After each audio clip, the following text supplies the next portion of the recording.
আসসালামু আলাইকুম। আজকে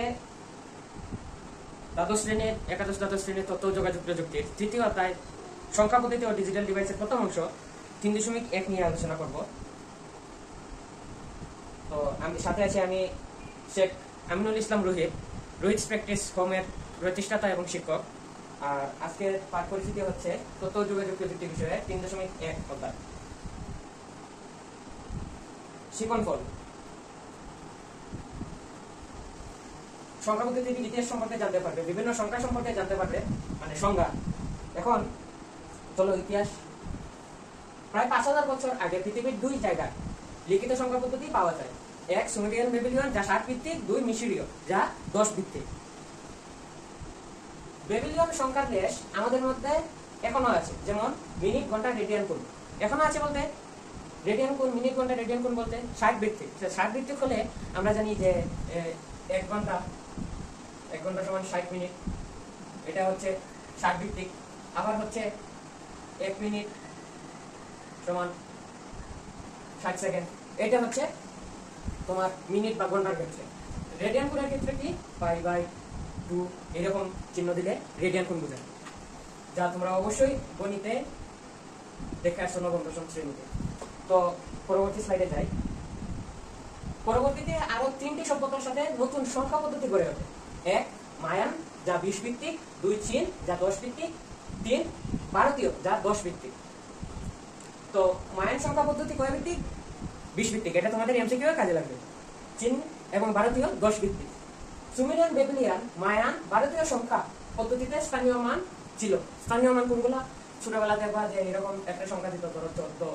তো তোমরা কি করতা? এটা একক, এটা কি দশক, এরকম। তো এরকম বলে এটা হচ্ছে স্থানীয় মান। সুমেরিয়ান কোন কোন ক্ষেত্রে স্থানীয় মান ছিল? সুমেরিয়ান, বেবিলিয়ন, মায়ান, ভারতীয় সংখ্যা। ঠিক আছে। মিশরীয়, চীন সংখ্যা পদ্ধতিতে স্থানীয় মান ছিল না। এটার মানে কি?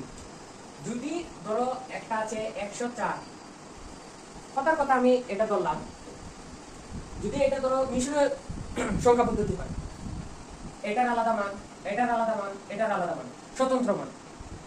স্বতন্ত্র মান বলতে এটা যদি পরেও থাকতো এটার মান 1, এটা যদি 4 পরেও থাকতো এটার মান 0, আবার 4টা যদি 1-এর আগে থাকতো এটার মানও 4 থাকতো।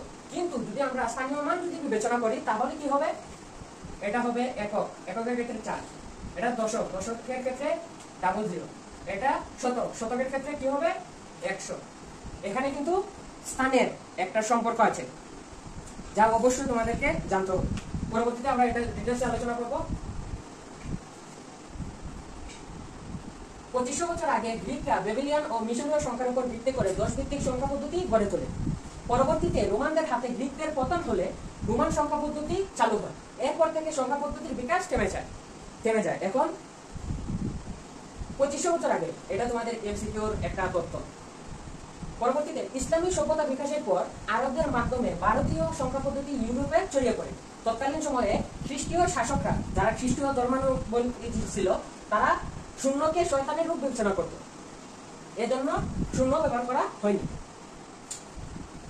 আনুমানিক 628 খ্রিস্টাব্দে ব্রহ্মগুপ্ত নামক এক গণিতবিদ সর্বপ্রথম শূন্যকে সংখ্যা হিসেবে ব্যবহার করেন।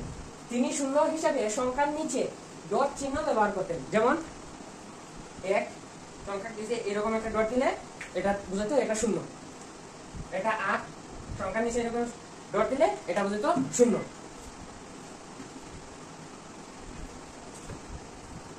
এখন সবার কাছে একটা প্রশ্ন, অঙ্ক কাকে বলে এবং সংখ্যা কাকে বলে? এই সম্পর্কে যদি তোমাদের বেসিক ধারণা না থাকে তাহলে তোমরা যে রূপান্তর আছে বাইনারি থেকে ডেসিমেল অথবা ডেসিমেল থেকে বাইনারি, এই যে রূপান্তরগুলো আছে এগুলো তোমরা করতে পারবে না। এইটা সম্পর্কে স্পষ্ট ধারণা থাকতে হবে। চলো আমরা জানি অঙ্ক কাকে বলে। সংখ্যা গঠনের জন্য যেসব প্রতীক ব্যবহৃত হয় তাকে অঙ্ক বলে। যেমন 1, 2, 3, 4, 5, 6, 7, 8, 9, 0। অঙ্কের ক্ষেত্রে সব সর্বদা বুঝবা যে 10টা যে সিম্বল আছে, 10টা সিম্বল কোনগুলা? এইগুলা 0 থেকে 9 পর্যন্ত, এগুলাই হচ্ছে অঙ্ক। তাহলে সংখ্যা কি স্যার? সংখ্যা হচ্ছে যখন এক বা একাধিক অঙ্ক নিয়ে কোনো মান প্রকাশ করা হয় তখন তাকে সংখ্যা বলা হয়। যেমন এখানে 8 আছে বা 9 আছে, যখন দুইটি 9 একসাথে হলো তখন এটা একটা সংখ্যাতে রূপান্তরিত হলো। 8কে আমরা সংখ্যা বলতে পারি, অঙ্ক বলতে পারি। আবার একটা কথা তোমাদের মাথায় রাখতে হবে, কি এখানে বলছি সংখ্যা গঠনের জন্য যেসব প্রতীক ব্যবহৃত হয় সেগুলো অঙ্ক, আবার প্রত্যেকটা অঙ্ক কিন্তু ইন্ডিভিজুয়ালি সংখ্যাও বলা যায়। এখন ধরো 1 আছে, 1 এটা অঙ্ক বা সংখ্যাও। যখন তুমি এটাকে বলবা যে এটা স্যার এটা অঙ্ক, তাহলে মানবো এটা অঙ্ক। কিন্তু যখন এই 11 ক্ষেত্রে যখন বলবা তোমরা, তখন এটা সংখ্যা হবে। যদি তুমি বলবা যে স্যার এই 1 একটা অঙ্ক, এই 1 একটা অঙ্ক, তাহলে এই দুটো অঙ্ক মিলে কি হইলো, এটা সংখ্যা তৈরি হলো।